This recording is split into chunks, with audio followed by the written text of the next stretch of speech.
Good morning. अब तक मैंने आपको समझाया कि लेखक प्रस्तुत पाठ में ये चाहते हैं कि भारतवासी जो है किस प्रकार अपनी कमियों को जानकर जी जान से देश की उन्नति के लिए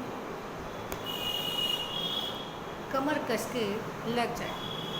तो लेखक इसी संदर्भ में अपने बात को आगे बढ़ाते हुए कहते हैं, अब प्रश्न ये उठता है कि जिस उन्नति की हम बात कर रहे हैं आखिर वो उन्नति है क्या, कि किस चिड़िया का नाम, हम कैसे जानें कि क्या हमारे लिए अच्छा है और क्या हमारे लिए खराब है। तो लेखक कहते हैं इस संदर्भ में मेरे ध्यान में जो बातें आती हैं वो मैं आपसे बताता हूँ। सबसे पहली बात है कि सभी उन्नतियों का मूल धर्म, अगर लेखक कहते हैं कि सभी प्रकार की जो उन्नति है उस उन्नति का मूल आधार है धर्म। इसलिए यदि हम उन्नति चाहते हैं तो सबसे पहले हमें अपने धर्म की उन्नति करनी चाहिए। अंग्रेज़ों का उदाहरण देते हुए लेखक कहते हैं कि अंग्रेज़ों ने अपनी धर्म नीति और राजनीति इन दोनों को परस्पर एकाकार कर रखा है। यही कारण है कि उनकी उन्नति जो है दिनों दिन होती चली जा रही है। और अगर अपने यहाँ की बात करें तो हमारे यहाँ धर्म के आड़ में अनेक प्रकार के सामाजिक गठन वैधक जो हैं वो बना दिए गए हैं, जिसके कारण आए दिन देश में धर्म के नाम पर लड़ाई झगड़े होते रहते हैं। एक मिसाल सुनो, अर्थात लेखक एक उदाहरण देते हुए कहते हैं कि ये जो बलिया का मेला है यहाँ ये बनाया गया है, तो ये इसलिए बनाया गया है कि जो लोग आपस में नहीं मिल पाते हैं लंबे समय से, वो भी यहाँ आकर एक मेले के ही मतलब बहाने से आपस में एक दूसरे से मिल तो ले। तो 5-5, 10-10 कोस से लोग यहाँ एकत्र होकर आपस में एक दूसरे के सुख दुख को जान रहे हैं। जो गृहस्थी के कार्य की वस्तुएं आपके अपने क्षेत्र में नहीं मिलती, यहाँ पर इस एक स्थान पर सारी ही वस्तुएं जो अलग अलग गाँवों से नगरों से आई हैं वो बड़ी आसानी से उपलब्ध हो जाती हैं और सभी कुछ समय के लिए ही सही एक दूसरे से मिलकर आपस में अपने सुख दुख को बांट लेते हैं। तो लेखक कहते हैं कि हर चीज़, हर बात का कोई ना कोई प्रयोजन होता है, बिना प्रयोजन कोई कार्य नहीं होता। अगर हम मास में एकादशी का व्रत रखते हैं, जिससे भाई एकादशी प्रत्येक मास में 2 बार आती है, तो लेखक कहना चाहते हैं कि अगर हम महीने में एकादशी का व्रत करते हैं तो उस व्रत के माध्यम से हमारा जो शरीर है वो महीने में 2 बार शुद्ध हो जाता है, क्योंकि फिर हम उस समय भोजन का त्याग कर रहे हैं। अगर हम गंगा नहाने जाते हैं, गंगा स्नान करने जाते हैं, तो कभी आपने इस बात पर चिंतन किया कि हम पहले सर पर पानी डालते हैं, उसके बाद पैर पर डालते हैं। इसका भी एक साइंटिफिक रीज़न है, अर्थात वैज्ञानिक कारण है कि हम अपने सर पर पानी डालकर पैरों पर इसलिए डालते हैं ताकि हमारे पैरों की जो गर्मी है वो तलुओं के माध्यम से हमारे सिर पर चढ़कर हमारे मस्तिष्क में विकार उत्पन्न ना करें। हम वर्ष में दिवाली मनाते हैं, होली मनाते हैं, तो इन सब का भी अपना इतना एक उद्देश्य है।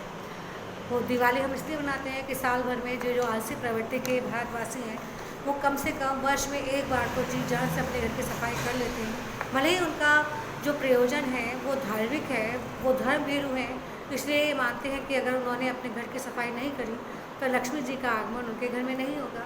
तो किसी भी बहाने से ही वो काम तो करते हैं, वो सफाई तो करते हैं। और अगर हम होली पर होली जलाते हैं तो उस होली जलाने का भी एक उद्देश्य है, क्योंकि होली जलाने से जो बिगड़ी हुई बसंत की हवा है वो स्वच्छ हो जाती है। तो इस अर्थ में लेखक कहते हैं ये जो त्यौहार हैं वो हमारी म्यूनिसिपालिटी हैं, अर्थात नगर पालिका है। जैसे नगर पालिका का कार्य होता है नगर की साफ़ सफाई करना, उसी प्रकार ये त्यौहार जो है वो जाने अनजाने नगर पालिका के इस कार्य को संपन्न कर देते हैं। अब इस तरीके से देखा जाए तो सभी पर्व जो है वो व्रत हो जाते हैं और सभी स्थान तीर्थ। तो उन लोगों ने अर्थात अंग्रेज़ों ने अपनी धर्म नीति और समाज नीति को दूध और पानी की भांति इस तरह से मिला दिया है। यहाँ लेखक उन व्यक्तियों के बारे में कह रहे हैं जो किसी न किसी बहाने से हाथ पर हाथ रखकर बैठना चाहते हैं। तो लेखक उन्हीं के संदर्भ में बात करते हुए कहते हैं कि उन लोगों ने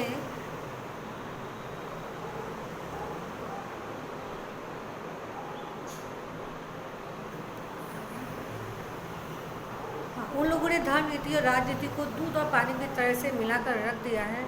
इसका कारण क्या हुआ कि सभी उन लोगों ने सब जो धर्म मान लिए उन धर्मों का मतलब समझने का कोई भी प्रयत्न नहीं किया और उन्हीं को वास्तविक धर्म समझ लिया।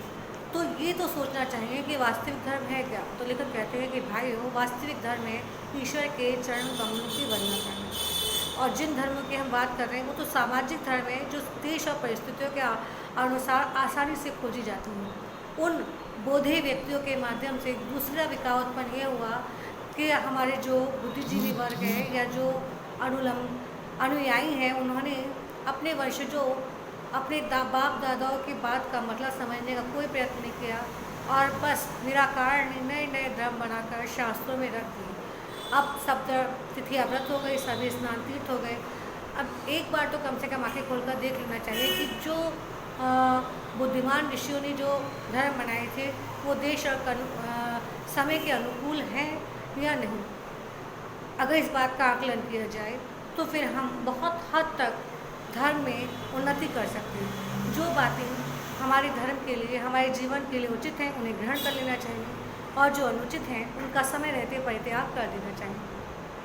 अगर हम ऐसा करते हैं तो बहुत मायने में अपने धर्म की उन्नति कर देते हैं। प्रारंभ में प्राचीन काल में बाल विवाह का चलन था। तो बाल विवाह में उस आयु में जब बच्चे विवाह का अर्थ तक नहीं जानते उनका विवाह कर दिया जाता था। तो अब हम उन रीतियों को उसी तरीके से चलाते रहेंगे तो हमारी उन्नति संभव नहीं है। तो ये वर्तमान की बात की जाए तो उन सभी प्रथाओं को अब त्याग दिया गया है क्योंकि ये सामाजिक धर्म थे। अगर वास्तविक धर्म होते तो क्या हम उनको त्याग पाते? नहीं। तो लेखक कहते हैं कि जहाज़ पर सफ़र करना, विधवाओं का विवाह निषेध करना, बाल विवाह करना, ये सब ऐसी बातें थी जो धर्म में थी, लेकिन अब हमने उनको अपने देश और काल के अनुसार उनका त्याग कर दिया है। तो बाल विवाह क्यों किया जाए? हम माँ बाप हैं कि शत्रु हैं अपने बच्चों के? छोटे ही पन में हम उनको ब्याह देते हैं, तो अब ऐसा न किया जाए। उनके वीर्य को उनके शरीर में पुष्ट होने दिया जाए, उन्हें हर तरीके का पाठ कराया जाए, लड़कियों को पढ़ाया जाए ताकि पढ़ाई करके वो अपने परिवार के साथ साथ संपूर्ण समाज को शिक्षित कर सकें। उन्हें धर्म शिक्षा के साथ साथ व्यावसायिक शिक्षा भी दी जाए ताकि वो केवल नौकरी के ऊपर ही आश्रित ना रह सकें, व्यवसाय भी करें और अगर ऐसा करते हैं तो वो अपने साथ साथ अपने देश की उन्नति भी कर सकते हैं।